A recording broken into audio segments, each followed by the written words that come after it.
Today on All the Things, we are talking about why your receipts are more important now than ever. Hey there, welcome to All the Things. I'm Gracie D. Bearing unfortunate news today. I know I said that we were going to be talking about why your receipts are so important, but first and foremost, I would like to go over a very significant PSA, especially for small businesses and people with their little side hustles.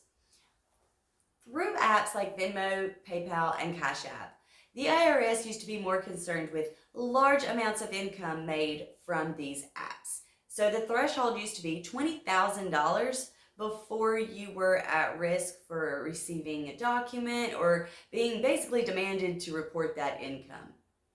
It has just come to my attention that that threshold went from $20,000 to $600.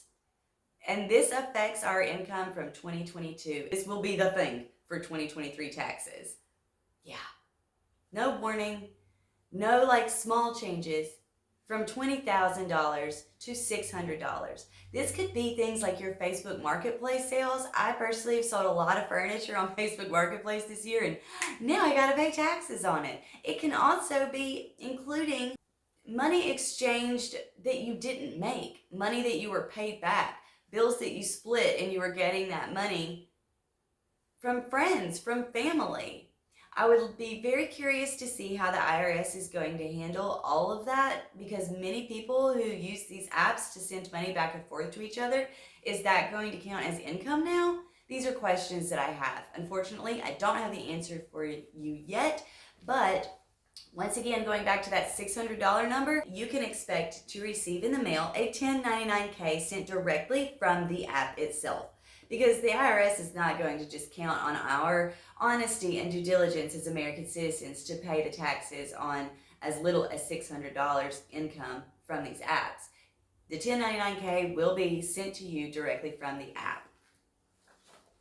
It's a big, sad day for people with their small businesses and or side hustles.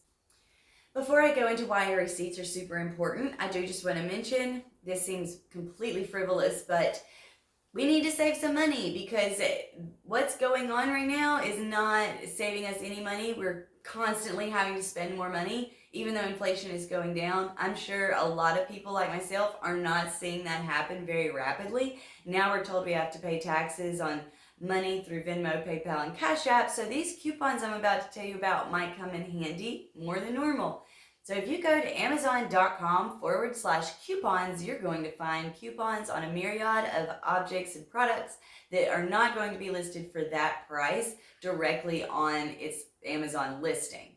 Meaning, if you're looking for pillows, go to amazon.com/coupons to see if there's a really good deal on pillows. For instance, I went there today just to check out and see how good these coupons were. I did see 40% on several items, so it might be in your best interest to check that website's link first and then go look for exactly what you're looking for, because maybe you will find a steal or a great deal or whatever.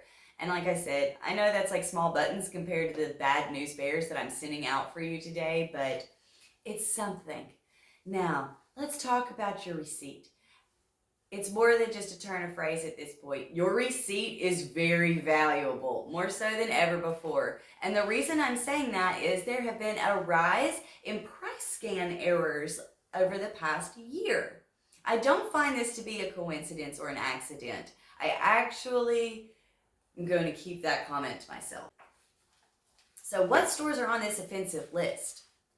On December 9th, a press release from the North Carolina Department of Agriculture and Consumer Services discovered during standard inspections that approximately 70 stores in 38 counties had price scan errors, leading to overcharging the customer. By this, I mean that your tube of toothpaste may be listed for $3.50, but when it's rung up at the register, it costs you $5.50, maybe even more than that. This is happening time and time again at multiple corporate, stores all over the country. But the only two places I really saw anything being reported on were the two states I'm referring to in this little segment. We got North Carolina, and coming up we got Ohio. So if we break down North Carolina's approximately 70 stores, it looks something like this. Walmart, 14 stores. Dollar General, 28 stores. Family Dollar, 18 stores. These are the places that we go to save money, and they're actually screwing us over hardcore. So it is in everyone's best interest to have this information. Other offenders include Target, Staples, Tractor Supply, Fresh Market, and Advance Auto. So you need to be checking those receipts from anywhere you shop just to be on the safe side, because it could be happening anywhere essentially at this point. These situations have been on the rise, with these stores being fined in April, in August, and again in November. Some of the stores were fined as much as $5,000 per store. So some states take this very seriously, and it might be also a good idea to check and see, what is your state doing? Are they doing their like random price checks on the price checks? Because if they're not, it could be good to know they're not looking to save you as much money as other states. For instance, Dollar General is facing a lawsuit from Ohio Attorney General's office on the basis that Dollar General is violating Ohio's Consumer Sales and Practices Act by listing inaccurate prices. They're calling it bait and switch advertising. This issue happened at 13 Family Dollar stores and Dollar Generals across multiple counties. I have not gotten a specific number for Ohio's Dollar General scandal, but this is absolutely affecting people with the least amount of money or people who are trying to save the most money. You're actually being price gouged before your very eyes, and they're just hoping you don't actually look at that receipt. So be more diligent. Check the price of the product as advertised and go back and look at that receipt quickly and immediately. And if you find an error, immediately report it to that store's manager, because you deserve to get your money back. And this is just a good thing to know. You can't go to Walmart and feel like they're not going to screw you out of your money. You can't go to Target and feel that way. Even Staples and Tractor Supply is doing it. And we can believe that it might be an accident, but come on, really? Inflation is bad enough. You deserve to keep as much of your money as you can, and this is just flat out wrong. So I had to do a quick episode letting you know about these 3 things, 2 of which are going to cost us a lot of money, and 1 that might save us a little bit, we hope.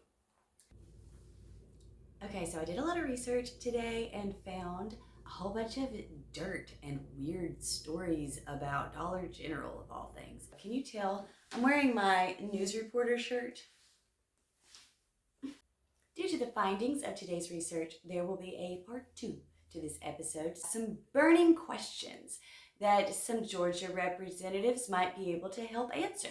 So if you're in the mood for some political and corporate intrigue, then definitely make sure to catch the second part. To do so, I'm going to say that thing everyone says that I never say. You can subscribe and hit the bell for notifications so you don't miss this next episode. So here's what I learned. I was able to get some specific price differences between what the sign would advertise and what would ring up at the register. So $2 to $2.50 is not unheard of for some of these items. $2.50 more expensive than the price advertised. In the Ohio investigations, some stores had up to 88% inaccuracy between the price advertised and the price at the register. $1.3 million fines for Dollar Generals in Georgia for worker safety violations. And if you look back till 2017, they have faced $6.5 million in fines, and they weren't paying overtime. So a lawsuit was filed in so long ago, we don't even start it with 2006. That was so long ago, we said 2000. Okay, so 2006, a suit was filed against Dollar General for not paying their employees overtime. It was settled in 2014, $8.3 million. And back then, that was even more than it is today.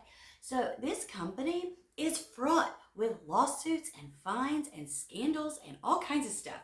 So I'm going to dive deeper in this next episode. All of this just leaves me to need to know a little bit more about this really poorly operated corporation that is all over America. Now, I have some answers already about how the store changed from when I was little to what it is now. But I don't want to unveil anything about the next episode yet. And that's my update. Maybe in this next video, I'll have something a lot happier to tell you about, but unfortunately for today, I just had to be the bearer of this bad news. Take care, middle class America, and hold on to those dollars. I will see you soon. Bye-bye.